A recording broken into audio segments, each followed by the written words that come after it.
चक्षुरुन्मिलितं येन तस्मै श्रीगुरवे नमः।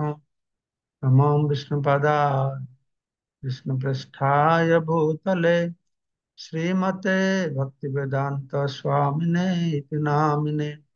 नमस्ते सारस्वती देवे गौरवाणी प्रचारिणे निर्विशेषा शून्यवादी पाश्चात्य वंशाकल्पतरुभश्च कृपा सिन्धुभैव च पतितानां पावनेभ्यो वैष्णवेभ्यो नमो नमः। आजानुलम्बितभुजौ कनकावदातौ सङ्केतनैकपितरौ कमलायताक्षौ विश्वम्भरौ द्विजवरौ जुगधर्मपालौ वन्दे जगत्प्रियकरौ करुणावतारौ चिराददत निजगुप्तवीतं स्वप्रेम नामामृतमत्ततारम् आपामर्जविदतारं गौरकृष्णजनभ्यो तमहं प्रपद्ये। आनन्दलीलामय विग्रहाय हेमावतिभ्यो छविसुन्दराय तस्मै महाप्रेमरसप्रदाय चैतन्यचन्द्राय नमो नमस्ते। जय श्री कृष्ण चैतन्य प्रभु नित्यानंद श्री अद्वैत गदाधर श्रीवासादि श्री गौर भक्त वृंद। हरे कृष्णा कृष्ण कृष्ण हरे हरे, हरे राम राम राम हरे हरे। मुखम करोति वाचालं पंगुलं हयते तत्कृपातमहं वन्दे परमानंद माधव। श्री गुरु जनतरणम श्री चैतन्य ईश्वरम नमः। श्री चैतन्य चरितमृत आदिलीला अष्टम अध्याय ग्रंथकारेर कृष्ण गुरु বৈষ্ণবের আজ্ঞা গ্রহণ সম্পর্কে বর্ণনা করা হয়েছে। এই সম্পর্কে আমরা আরো অনেক কথা শ্রবণ করলাম। আমরা 70 নম্বর শ্লোক পাঠ করব। 69 নম্বর শ্লোক বলা হয়েছিল, তার শিষ্য গোবিন্দ পূজক চৈতন্য দাস, মুকুন্দানন্দ চক্রবর্তী প্রেমী কৃষ্ণ দাস, আচার্য গোসাইর শিষ্য চক্রবর্তী শিবানন্দ, নিরবধি তার চিত্তে চৈতন্য আনন্দ। আমরা অনন্ত আচার্যের কথা শ্রবণ করছিলাম। অনন্ত আচার্যের এক শিষ্য ছিলেন শিবানন্দ চক্রবর্তী, যার হৃদয়ে শ্রী চৈতন্য মহাপ্রভু ও নিত্যানন্দ প্রভু নিরন্তর বিরাজ করতেন। এখানে তাৎপর্য কিছু নেই। এই শিবানন্দ পণ্ডিত সেই চক্রবর্তী কি অন্য চক্রবর্তী মনে হবে নাকি, আমি ঠিক করে জানি না, দেখতে হবে। তারপরে আর যত বৃন্দাবন, ইয়ে মনে হয় আলাদা চক্রবর্তী হবে, কারণ কারণ শিবানন্দ সেন, সে তো শিবানন্দ সেন, শিবানন্দ চক্রবর্তী ইয়ে আর একজন, তো বৃন্দাবনে ছিলেন। আর যত বৃন্দাবনে বৈশে ভক্তগণ, শেষ লীলা শুনিতে সবার হইল মন। মোরে আজ্ঞা মোরে আজ্ঞা করিলা, মোরে আজ্ঞা করিলা সবে মোরে আজ্ঞা করিলা সবে করুণা করিয়া, তা সবার বলে লেখি নির্লজ্জ হইয়া। কৃষ্ণ ছিল কৃষ্ণদাস কবিরাজ গোস্বামী কিভাবে বৈষ্ণবদের নির্দেশ কৃপা লাভ করেছেন সে বর্ণনা করছেন।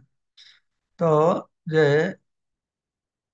তারা সবাই করুণা করে আমাকে শ্রী চৈতন্য মহাপুরুষ শেষ লীলা বর্ণনা করতে আদেশ দিয়েছিলেন। তাদের আদেশেই আমি নির্লজ্জের মতো শ্রী চৈতন্য চরিতামৃত রচনা করার চেষ্টা করছি। নির্লজ্জ লিখছেন এই জন্যই যে আমি যোগ্য নেই, তবু অত সাহসিকের আগে বাড়িয়ে লিখছি, অত বড় বড় বৈষ্ণব আছে, ওনার দৈন্যতা ভাব প্রকাশ করে তিনি লিখেছেন। পরমেশ্বর ভগবানের অপ্রাকৃত লীলাবিলাস বর্ণনা করা কোনো সাধারণ কাজ না। তো ব্যাপার হচ্ছে, পূর্বতন আচার্য বা উত্তরসূরি বৈষ্ণবদের শক্তির দ্বারা আবিষ্ট না হলে ভগবানের লীলা সম্বলিত অপ্রাকৃত গ্রন্থ রচনা করা যায় না। তো ব্যাপার হচ্ছে, এই ভগবান সম্পর্কে গ্রন্থ রচনা হচ্ছে, যেরকম বাল্মীকি ঋষি রামায়ণ লিখেছেন, ব্যাসদেব পুরাণ বেদ পুরাণ মানে ভাগবত শাস্ত্র লিখেছেন, এগুলো আলোচনা হচ্ছে। এগুলো কিন্তু আসলে যে বিভিন্ন লীলা, বিভিন্ন ব্রহ্মাণ্ডের কথা, বিভিন্ন সময়ের কথা, ভগবানের বহু অন্তরঙ্গ লীলা কথা আমি যা জানি এইটা কারোর কাছ থেকে শুনে ওরা লেখে না, বা কাউকে পাঠিয়ে খোঁজ খবর নিয়ে এগুলো লেখা না। তখনকার সময় এরা দিব্য দৃষ্টিতে এগুলো দেখতে পারে, দিব্য দৃষ্টিতে স্ফূর্তিতে। গোস্বামীরা অনেক কৃষ্ণের অন্তরঙ্গ লীলা লিখেছে, তো এগুলো স্ফূর্তি, হৃদয়ের স্ফূর্তি হয় ভাবে, আর দিব্য জ্ঞান দিব্য দৃষ্টির মাধ্যমে তারা দেখতে পারে। এরকম সঞ্জয়কে দিব্য দৃষ্টি দিলেন, সব দেখতে পারলেন। ব্যাসদেব দিব্য দৃষ্টি দিলেন। তো দিব্য জ্ঞান হৃদয় প্রকাশিত, হৃদয়ের মধ্যে ভগবান প্রকাশ করেন। তো এটা ভগবান সম্পর্কে অপ্রাকৃত লীলা বিলাস, এটা সাধারণ কাজ নয়। যে কেউ ভগবান সম্পর্কে বই প্রকাশ করতে পারে না। তো পূর্বতন আচার্য বা উত্তরসূরি বৈষ্ণবদের শক্তি প্রাপ্ত হলে, কৃপা প্রাপ্ত হলে ভগবানের লীলা সম্বন্ধিত অপ্রাকৃত গ্রন্থ রচনা সম্ভব হবে, না হলে হবে না। হ্যাঁ, সেই তা থেকে শক্তি পেতে হবে। ভগবানের সম্পর্কে গ্রন্থ, এটা প্রকাশিত, প্রকট হন, প্রকট হন। ভগবান গ্রন্থ পড়েন, ভগবান তার গ্রন্থের মাধ্যমে প্রকটিত হন। বুঝতে পারছো? সেই জন্য আচার্যদের যে সব লেখাগুলো, এই যে গ্রন্থগুলো সাধারণ গ্রন্থ নয়। এই সমস্ত গ্রন্থ সর্বতভাবে সব রকম সন্দেহের অতীত, অর্থাৎ তাতে বদ্ধ জীবের ভ্রম, প্রমাদ, বিপ্রলিপ্সা, ক্রোনাপাটবাদী কোন ভ্রান্তির অবকাশ নাই। ভগবান যা বলেন, ভগবানের আনুগত্যে রয়েছেন যে ভক্তরা যে বলেন, আচার্যরা যা বলেন, তার ভিতরে কোনো ভ্রান্তি থাকে না। কেননা আচার্যরা এমনি যা বলেন, কি বলেন, ভগবান যেটা বলেন সেটাকে আচার্যরা বলেন। আমরা বুঝতে পারবো বোধগম্য হওয়ার জন্যই এটাই আলোচনা হতে থাকে। এই সব ভগবান, আর ভগবানের মধ্যে তো ব্রহ্ম, প্রমাদ, বিপ্রলিপ্সা, ক্রোনা পাটব নেই। হ্যাঁ, তার কথাকেই এই সমস্ত সিদ্ধ পুরুষেরা, মুনি ঋষিরা তারাই বর্ণনা করেছেন। তো শ্রীকৃষ্ণের বাণী এবং শ্রীকৃষ্ণের বাণী বহনকারী গুরু পরম্পরা যথার্থই প্রামাণিক। শ্রীকৃষ্ণ যা বলেছেন, গুরু পরম্পরা যেটা আসছে, এবং পরম্পরা প্রাপ্তম ইমর বা আদর্শ বিধু, এটা প্রামাণিক বলে আমাদের গ্রহণ করতে হবে। প্রামাণিক বলে গ্রহণ না করলে আমরা কোনো রাস্তা খুঁজে পাবো না। তো ভগবানের শক্তিতে আবিষ্ট হয়ে চিন্ময় সাহিত্য রচনা এক মহা গৌরবের বিষয়। এই চিন্ময় সাহিত্য ভগবত সম্পর্কিত গ্রন্থ, এটা সাধারণ ভাবে রচনা করা যায় না। যে ভগবানের শক্তি আবিষ্ট হলে সে এই গ্রন্থ প্রকাশ করতে পারবে। সেই সে ঈশ্বর তত্ত্ব বুঝিবারে পারে, ঈশ্বরের কৃপালেশ হয়েছে যাহার। ঈশ্বরের কৃপা প্রাপ্ত হলে সে লিখতে পারবে, না হলে ভগবান সম্পর্কে বই লিখতে পারবে না। ভৌতিক বই, এ বই সে বই অনেক লিখতে পারে, কিন্তু ভগবান সম্পর্কে বই ভগবান কৃপা না করলে সে প্রকাশিত হবে। একজন বিনীত বৈষ্ণব রূপে শ্রীল কৃষ্ণদাস কবিরাজ গোস্বামী এইভাবে ভগবত শক্তিতে আবিষ্ট হয় শ্রী চৈতন্য মহাপ্রভু লীলা বর্ণনা করতে অত্যন্ত লজ্জাবোধ করছিলেন। তারপরে বলা আছে, বৈষ্ণবের আজ্ঞা পায়া চিন্তিত অন্তরে মদন গোপালে গেলাম আজ্ঞা মাগিবারে। বৈষ্ণব যখন আজ্ঞা করেছেন, তখন আমি চিন্তা করে মদন গোপাল মন্দিরে গিয়েছি মদন গোপালের আজ্ঞা পাওয়ার জন্য। যেরকম বলদেব বিদ্যাভূষণ ভাষ্য রচনা করলেন, গোবিন্দ ভাষ্য, গোবিন্দের কাছে গিয়ে আজ্ঞা নিলেন, গোবিন্দ সে বর্ণনা করলেন। তো মদন গোপাল যখন ভগবানের আজ্ঞা না হয়, ভগবান অন্তরে সে প্রেরণা দেন, সে উৎসাহ, প্রেরণা, এইসব কথা যে জোগাড় করতে হবে, লিখতে হবে, এগুলো ভগবান প্রেরণা দিলে হবে না। তো এই সম্পর্কে প্রভুপাদ বলছেন, বৈষ্ণব সর্বদাই শ্রী গুরুদেব ও শ্রীকৃষ্ণের নির্দেশ পালন করে। তাদের এই কৃপায় শ্রীল কৃষ্ণদাস কবিরাজ গোস্বামী শ্রী চৈতন্য চরিতামৃত রচনা করেছিলেন। পূর্ববর্ণিত সমস্ত গুরুদের, আহ, পূর্ববর্ণিত সমস্ত ভক্তদের শ্রীল কৃষ্ণদাস কবিরাজ গোস্বামী গুরু বলে বিবেচনা করেছিলেন। তো মদন গোপাল হচ্ছেন শ্রীকৃষ্ণ স্বয়ং। এখানে চৈতন্য চরিতামৃতে আমরা দেখছি যে কিভাবে ছিল কৃষ্ণদাস গোস্বামী আমাদের শিক্ষা দিয়েছেন। উনি শুধু ওনার দীক্ষা গুরুকে সম্মান করছেন তা না, দীক্ষা গুরু শিক্ষা গুরু সবার চরণ বন্দনা করছেন। আর সঙ্গে সঙ্গে তাদের কৃপা লাভ করার সঙ্গে সঙ্গে ভগবান শ্রী মদন মোহনের কৃপাও লাভ করছেন। এইভাবে তিনি উভয়েরই আদেশ গ্রহণ করেছিলেন। তো তিনি করেছিলেন, এবং যখন তিনি গুরু ও কৃষ্ণ উভয়েরই কৃপা লাভ করেছিলেন, তখন তিনি মহান গ্রন্থ শ্রী চৈতন্য চরিতামৃত লিখতে সক্ষম হয়েছিলেন। এই দৃষ্টান্ত অনুসরণ করা কর্তব্য।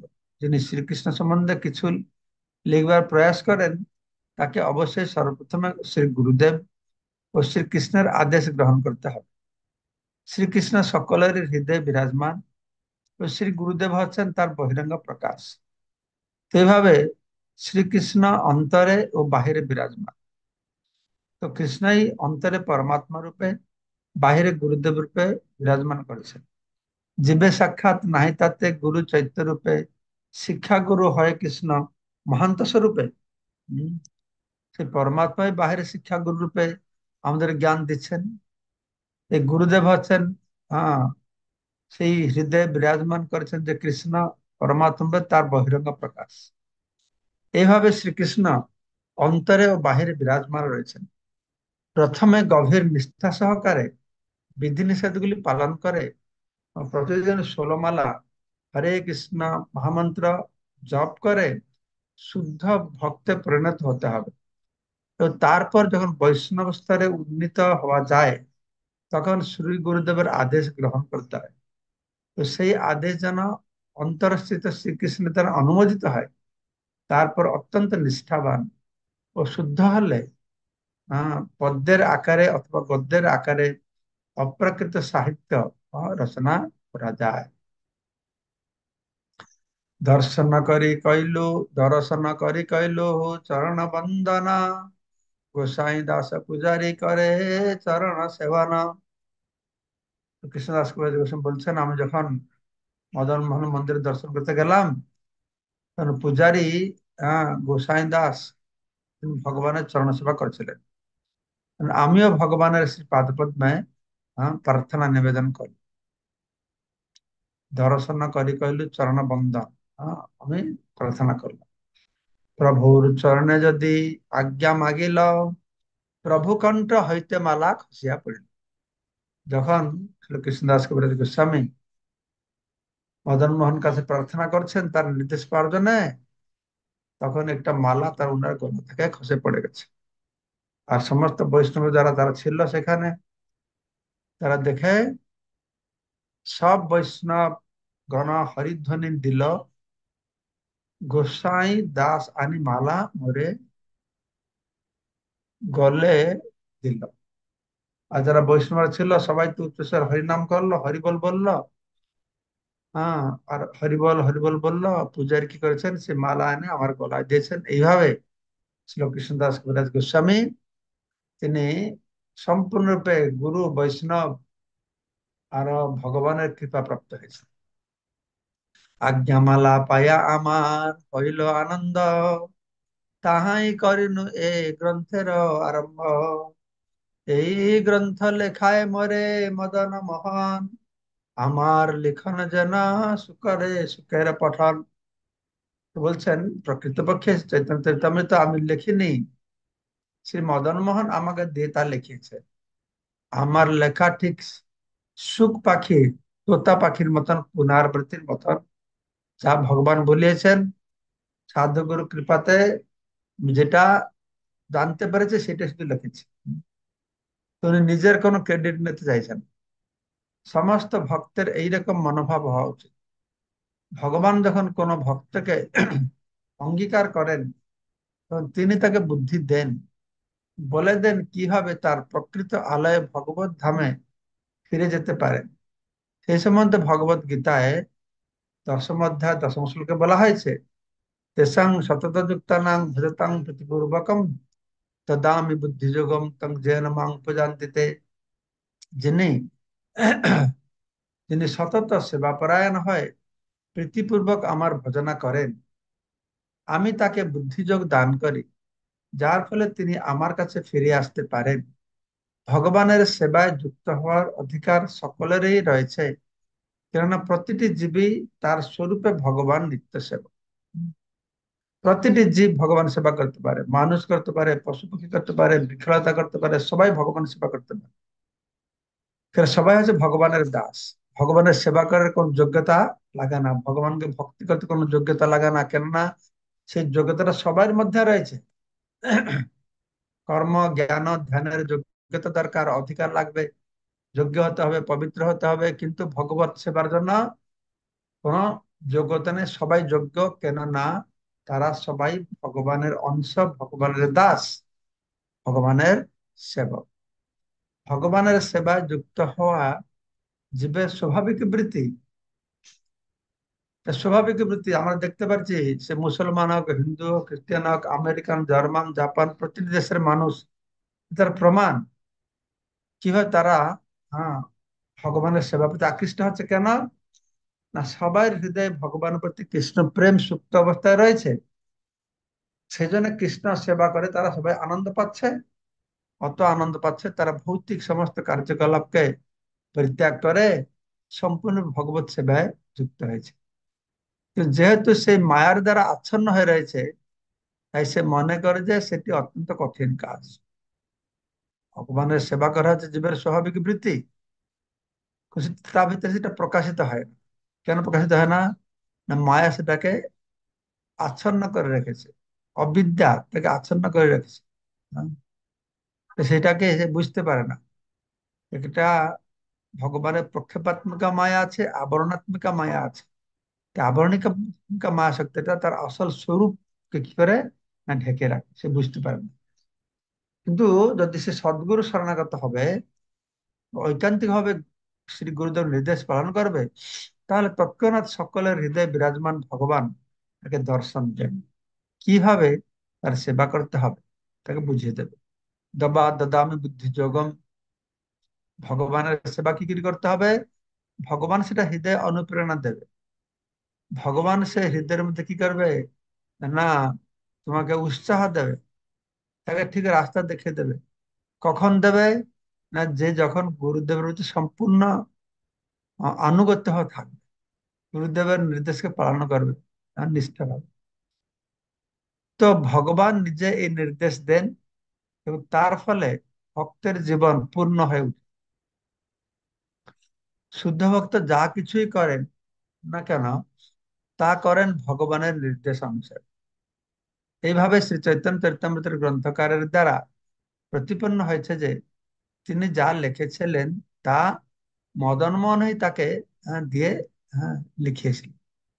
সেই লিখি মদন গোপাল যে লিখায়, কাস্টেরে পুতুলি যেন কুহকে নাচায়। তো বাজিকর যেভাবে কাঠের পুতুলকে নাচায়, পুতুল নাচ করে, ঠিক সেভাবে মদন গোপাল যেভাবে আমাকে লিখিয়েছে আমি সেভাবে লিখেছি।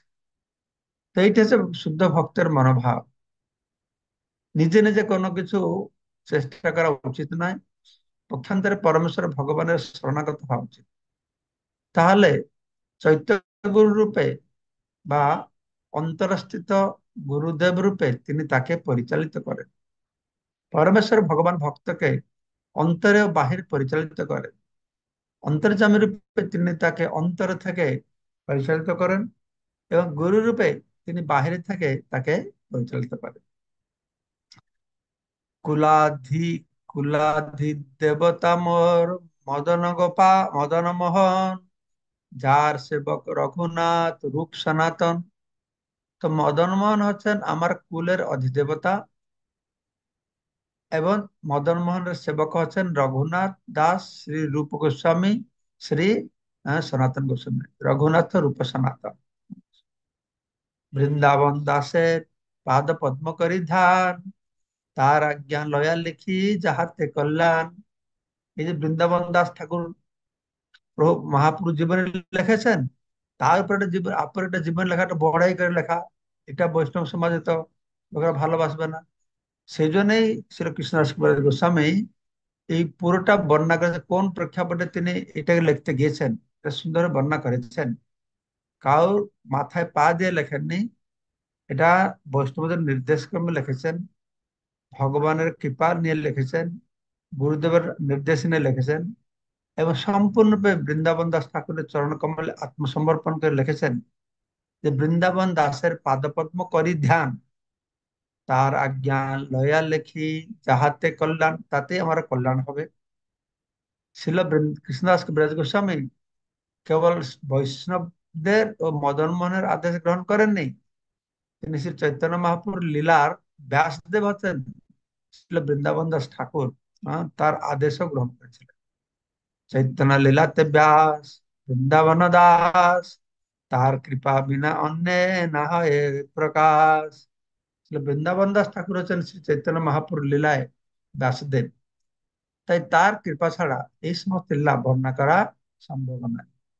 মূর্খ নিচ ক্ষুদ্রময়ী বিষয় লালস, বৈষ্ণব আজ্ঞা বলে করি এতেক সাহস।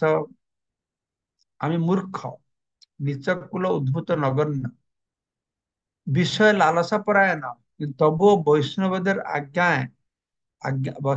আজ্ঞার বলে আমি এই অপ্রাকৃত সাহিত্য রচনা করতে সাহস করছি। বৈষ্ণব আজ্ঞা বলে, এই শক্তিতে করি এত আমার সাহস করছি। তখন শ্রীকৃষ্ণ দাস কবিরাজ গোস্বামী নিজেকে খুব মহান বলে মনে না করে, যদিও তিনি মহান, দৈন্যভাব প্রকাশ করে বলছেন যে এই দৈন্যভাবটা তার নাটক নয়, তার হৃদয়ের ভাবটাই বৈষ্ণবরা সবসময় এরকম ধারণ করে করে প্রকাশ। মূর্খ নিচ ক্ষুদ্র, আমি নিজেকে মূর্খ নিচ ক্ষুদ্র করলে অমন্যরা মনে করে আহা কত দৈন্য, কত এই এই উদ্দেশ্যে নয়, কিন্তু হৃদয়ের ভাবটি বৈষ্ণবের প্রকাশ করে। শ্রীরূপ রঘুনাথ চরণের এই বল, যার স্মৃতি সিদ্ধ হয়ে বাঞ্ছিত সকল। ছিল রূপ গোস্বামী রঘুনাথ দাস গোস্বামীর শ্রী চরণের এমনই বল যে তার স্মরণ সমস্ত মনোবাঞ্ছা পূর্ণ হয়। শ্রী রূপ রঘুনাথ পদে যার আস, শ্রী চৈতন্য চৈতন্য চরিতামৃত কহে কৃষ্ণ দাস। ছিল রূপ গোস্বামী ও ছিল রঘুনাথ দাস গোস্বামীর পাদপদ্মে আমার প্রণতি নিবেদন করে, তাদের কৃপা প্রার্থনা করে, এবং তাদের পদাঙ্ক অনুসরণ পূর্বক আমি কৃষ্ণ দাস শ্রী চৈতন্য চরিতামৃত বর্ণনা করছি। ইতি গ্রন্থকারের কৃষ্ণ গুরু ও বৈষ্ণবের আজ্ঞা গ্রহণ বর্ণনা করে শ্রী চৈতন্য চৈতন্যের আদিলীলার অষ্টম পরিচ্ছেদের ভক্তি বেদান্ত তাৎপর্য এখানে সমাপ্ত হলো। তো কথা প্রসঙ্গে এই অধ্যায়তে কৃষ্ণদাস কবিরাজ গোস্বামী সুস্পষ্ট করলেন, হ্যাঁ, গ্রন্থ প্রকাশ কিভাবে তিনি অনুপ্রাণিত হয়েছিলেন। তা আগামীকালকে আমরা অষ্টম পরিচ্ছেদ শ্রবণ করব। তো আমি এখন মুম্বাইতে আছি, 3 দিন এখানে থাকবো। আর কালকে আসলাম, আজকে কালকে, আর সারাদিন আমার মিটিং থাকবে। তবুও 6:30 থেকে 7টা আমি সময় সেভ করে আপনাদের সঙ্গে মিশবো। এখন আমাকে মিটিং এ যেতে হবে, আমি একটা প্রশ্ন নেবো, ঠিক আছে? মঙ্গলময় প্রভু কি বলছেন বলুন।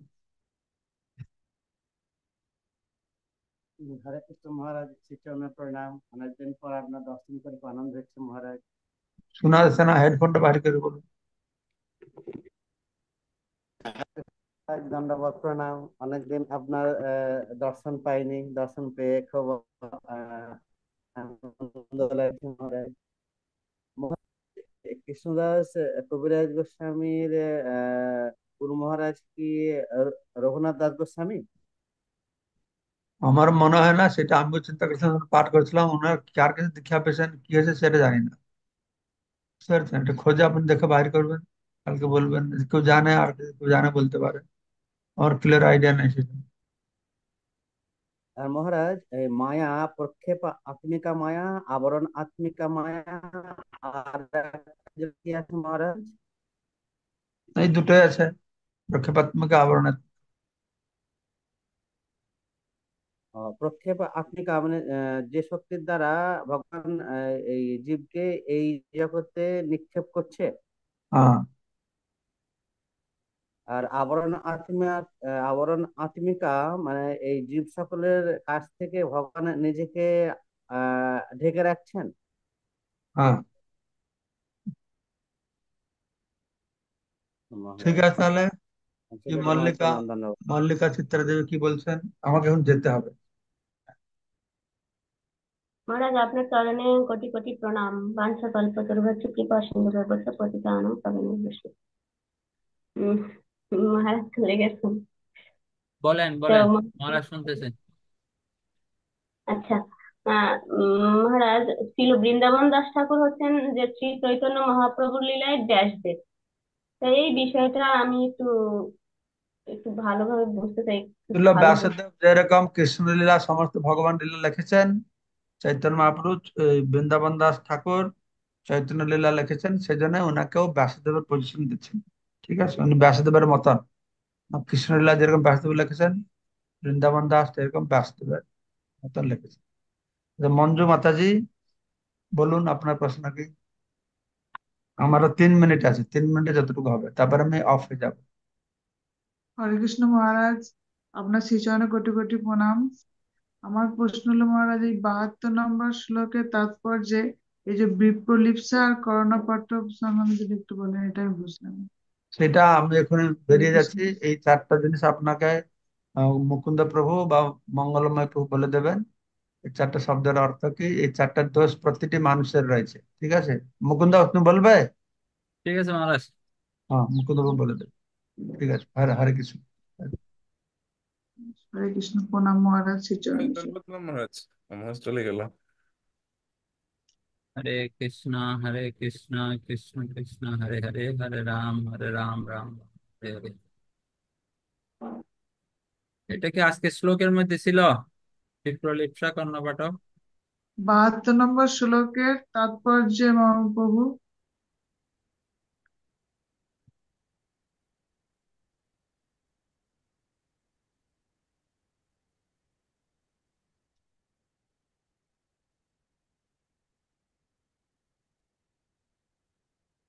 এগুলো হচ্ছে আমাদের মানুষের ত্রুটি আছে,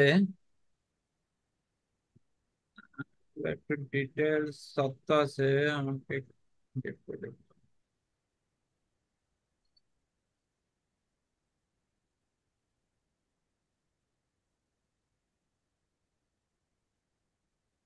তা ভুল, বিপ্রলিপ্সা মানে ভুল করার প্রবণতা। হ্যাঁ, অনেক সময় আমরা দড়ি দেখি, দড়িকে কি কি মনে করি, সাপ মনে করি। রাস্তায় কিছু একটা পড়ে আছে, আমরা এটাকে আছে দড়ি, কিন্তু মনে করছি যে এটা সাপ। হুম, ওরকম কিছু আমরা নিজের ইন্দ্রিয়ের কিছু কি হয়, ভুল প্রবণতা হয়। আর কর্ণপাঠক হচ্ছে কি, আমাদের শোনার, দেখার একটা নির্দিষ্ট লিমিটেশন আছে। হুম, যেমন 20 হার্টজ পরে হলে আমরা শুনতে পারি না। যেমন চোখ দেখেন, চোখের কাছাকাছি যদি আঙ্গুলটা নিয়ে যাওয়া হয় আর দেখা যায় না। একেবারে চোখের সাথে কাছাকাছি নিয়ে যাওয়া হলে, কারণ ওখানে একটা দূরত্ব আছে, ওই দূরত্বের বাইরে গেলে আমরা আমরা আঙ্গুলটাকে দেখতে পারি। যেমন আমার আঙ্গুলটা আমার চোখের সামনে আছে, আমি কিন্তু দেখতে পাচ্ছি না আঙ্গুলটাতে চোখের সামনে আছে, তো আপনারা দেখতে পাচ্ছেন দূরে আছে বিধায়। আবার একটা নির্দিষ্ট দূরত্বের পরে হলে আমরা সেটা আর কি করতে পারি না, আহ, সেটা দেখতে পারি না। হয়তো দেখছি আকাশ, কিন্তু আকাশে অনেক কিছু আছে। হম, অনেক সময় এরোপ্লেন চলে যাচ্ছে, বিভিন্ন কিছু চলে যাচ্ছে, আমরা সেগুলো করতে পারি না। এবং আমাদের কানেরও কি রয়েছে, চোখেরও সীমাবদ্ধতা রয়েছে। বিপ্রলিপ্সা, কর্ণপাঠক, আর হচ্ছে কি 4টা। আর একটা হচ্ছে ভ্রম। আমরা বিভিন্ন সময় কি করি, আহ বিভিন্ন কিছুতে মোহিত হয়ে যায়। বিভিন্ন বিপ্রলিপ্সা, কর্ণপাঠক, ভ্রম, আরেকটা আছে মঙ্গলময় প্রভু। 4টার নাম মনে আছে? হরে কৃষ্ণ প্রভু, প্রণাম ধন্যবাদ আর একটা শ্রীচরণে। হচ্ছে প্রমাদগ্রস্ততা। হ্যাঁ, ভ্রম, প্রমাদ। হ্যাঁ, প্রভু,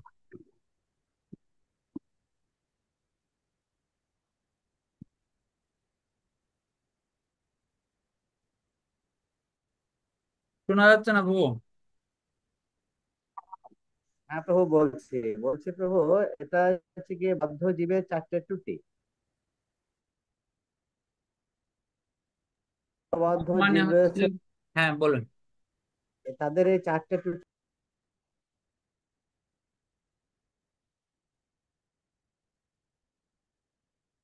আপনার সাউন্ড শোনা যায় না, বহু মিউট হয়ে গেছে। ভ্রম মানে হচ্ছে ভুল করার প্রবণতা, প্রমাদ মানে হচ্ছে মোহগ্রস্ত হয়ে যাওয়ার প্রবণতা, বিপ্রলিপ্সা মানে হচ্ছে অন্যকে প্রতারণা করার চেষ্টা। হ্যাঁ, তারপরে হচ্ছে যে কর্ণপাঠম মানে ত্রুটিপূর্ণ ইন্দ্রিয় সমূহ সীমাবদ্ধতা।